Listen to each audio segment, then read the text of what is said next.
Hi everyone, I've just finished session 3 on smart spending and budgeting with the 60 plus young adults, and this one was so practical. And the reason why I did that is because I want them to already get a positive sense of what budgeting is, right? And that started off with me giving them incentives to budget, and we talked about investing as being an incentive, not just investing in markets, but investing in their personal development. We talked about compound interest, and we always brought it back to the fact that they need to be tracking and spending smartly to be able to do those things in the future.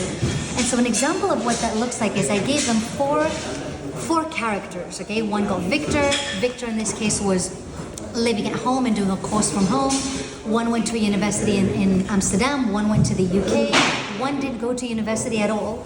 And I got them to map out, really, if I can just show this for you, I got them to map out, what their income looks like, and whether they're getting income from their parents or a grant or working already.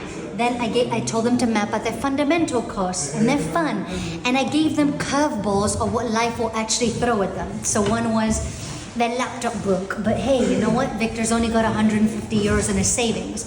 Or then they have a trip coming up, and if they have a trip coming up in 12 months, a key concept they learned was to pay themselves first, and so they split that 12-month trip goal into a monthly payment, a monthly saving.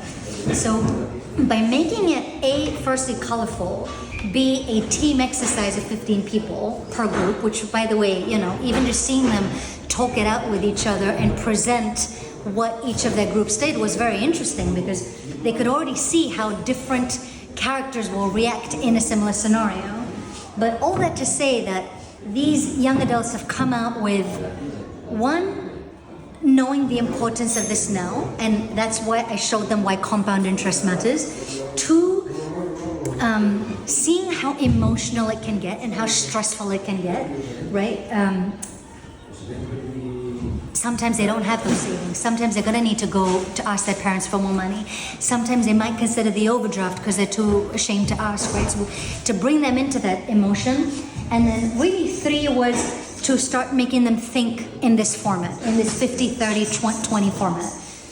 I made one be a math checker, I made one be a budget builder, I made one be the one that did all the speaking, and I think it went really well just to show them how practical this can be. So next week we're going to be talking about savings and inflation and interest, but this one was about smart spending and smart saving, and this is exactly how we did it.